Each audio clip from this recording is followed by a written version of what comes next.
تبارك الذي نزل الفرقان على عبده ليكون للعالمين نذيرا۔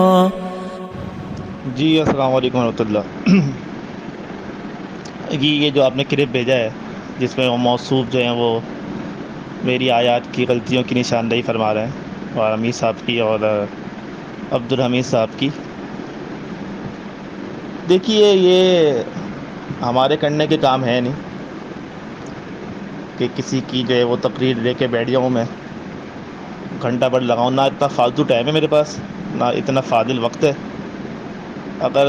یہی کرنا ہوگا تو اس کے لیے میں کوئی اچھا کام کر لوں گا، یہ گھنٹے نا کسی پازیٹیو کام میں لگا لوں گا میں، بجائے اس کے کہ وہ کسی کی تقریر سن کے اور اس کی جو ہے وہ آیات کی غلطیاں نکال کر ہائی لائٹ کر کے لوگوں کو بتاؤں کہ آیات صحیح نہیں پڑھ رہے۔ کیونکہ میرا یقین ہے اور میرا اس پہ گمان ہے، یقین ہے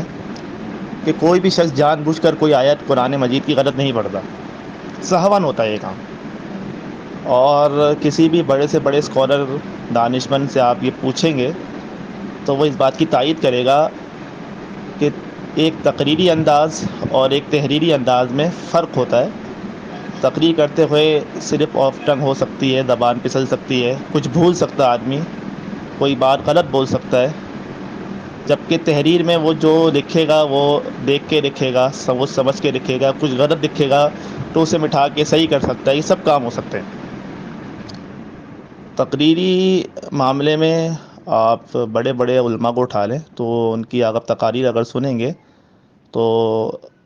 غلطیاں آیات کی آپ کو میں آرام سے نکال کے دے سکتا ہوں۔ ڈاکٹر ذاکر نائک ایک بہت بڑے اسکالر ہیں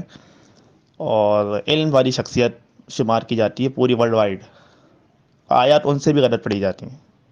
میں آپ کو ثابت کر سکتا ہوں۔ اور یہ جو موصوف اپنا بہت قیمتی وقت اس میں صرف کر رہے ہیں نا، تو ان سے بہتر ہے کہ وہ کسی پازیٹیو کام میں، کسی مثبت کام میں ہی کام کر لیں تو زیادہ بہتر ہوگا۔ اور میں اس بات کو ایڈمٹ کرتا ہوں، قبول کرتا ہوں کہ آیات قرآن مجید کی غلط پڑھی ہیں میں نے جہاں جہاں، تو وہ اللہ جانتا ہے کہ وہ جان بوجھ کے نہیں پڑھی، اور امیر صاحب نے بھی یا کسی بھی عالم نے، کوئی بھی، چاہے وہ باہر کا بھی کوئی عالم ہو، تو میرا یقین یہی ہے کہ قرآن کی کوئی آیت جان بوجھ کے غلط نہیں پڑھتا، بھول سکتا ہے۔ آپ دیکھیں گے حافظ قرآن ہوتے ہیں اور وہ قرآن مجید حفظ کرتے ہیں سال و سال لگا کر، ان سے بھی غلطی ہو جاتی ہے، بھول جاتے ہیں۔ قرأت کر رہے ہیں، قرآن مجید پڑھا رہے ہیں، تراویح پڑھا رہے ہیں یا کسی اور جگہ پہ قرأت کر رہے ہیں، بھول کے ایک آیت بھول گئے، دو آیت بھول گئے، چار آیتیں آگے بڑھ جاتے ہیں۔ اگر کوئی پیچھے سننے والا موجود نہ ہو تو وہ قرآن آگے نکل جائے گا دو تین آیتیں بھول کے، تو اس کا کیا مطلب ہے کہ وہ غلط کر رہا ہے، یا اس کے حفظ میں کوئی کمی ہے، یا اس کے علم میں کوئی کمی ہے۔ یہ قرآن کا اعجاز ہے، یہ ایسا ہوتا ہے اور یہ ہوتا رہے گا۔ ہاں، کوشش یہ کرنی چاہیے کہ جہاں تک ممکن ہو سکے اس کو درست پڑھیں، اس میں بھول واقعہ نہ ہو، لیکن یہ اللہ کی طرف سے کہ قرآن بھلا دیا جاتا ہے، اور اسی وجہ سے یہ قرآن مجید کی ایک صفت ہے، ایک اس کا اعجاز ہے۔ تو بالکل میرے پاس اتنا ٹائم نہیں ہے کہ میں کسی بھی شخص کی تقاریر سنوں اور اس کی آیات کی نشاندہی کروں، دیکھوں کہ کہاں کہاں غلط پڑھی ہیں، اور جو میں نے غلط کی ہیں اس کی جو ہے نا میں ایکسیپٹ کرتا ہوں۔ پھر دوسری بات اس میں یہ ہے کہ سوال میرا یہ ہے کہ یہ موصوف کیا ثابت کیا کرنا چاہتے ہیں یہ کر کے، یا تو بات یہ ہے کہ اب اور کچھ کام بچا نہیں ہے کرنے کو، کیونکہ منفی کاموں کی ایک لمٹ ہوتی ہے نا، کہاں تک کریں گے آپ نیگیٹو کام، تو کچھ اور بچا نہیں ہے اور فارغ بیٹھے ہیں تو اب یہ کام کر رہے ہیں، یا تو یہ وجہ ہے، کیونکہ اصلاحی کام تو نہیں ہے یہ۔ اگر آپ اصلاح کی غرض سے کر رہے ہیں تو آپ صرف مجھے بھیج دیتے جناب،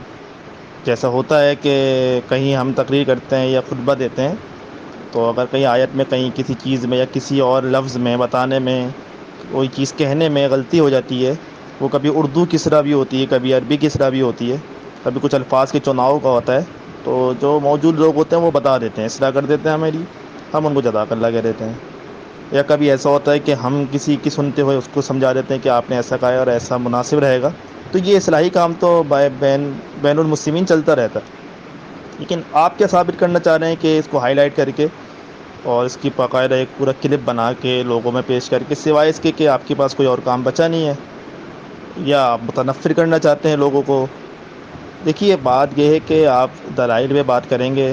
عقیدے پہ بات کریں گے تو وہ ایک اچھی چیز ہے، اس پہ بات ہوگی، بحث ہوگی. لیکن جو لوگ دین کا کام کر رہے ہیں اس پرفتن دور میں، اپنے طور پہ کوشش کر رہے ہیں، تو بجائے اس کے کہ آپ اس طرح کے فاضل کاموں سے ان کو آپ پیچھے کریں، بہتر یہ ہے کہ آپ بھی کوشش کریں کہ آج کے پرفتن دور میں امت اور لوگ جس طرف چل پڑے ہیں ان کو اس سے نکال کے کچھ اللہ رسول کی باتیں سکھائیں، اور نہ کہ وہ لوگ جو اللہ رسول کی باتیں سکھانے کی کوشش کر رہے ہیں ان کو آپ جو ہے نا وہ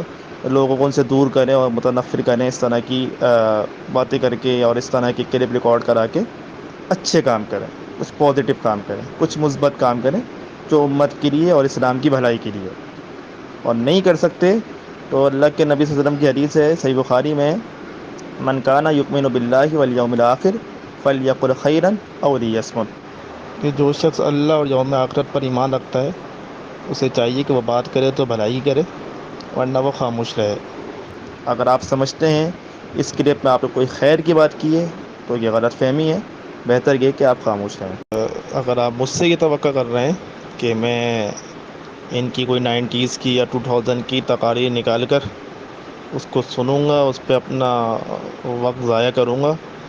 اور ان کی غلطیاں نکالوں گا، تو نہیں جناب، یہ مجھ سے بالکل نہیں ہوگا. یہ میرا مزاج نہیں ہے اور نہ میں ایسا کروں گا کبھی. ٹھیک ہے، جزاک اللہ خیر، السلام علیکم.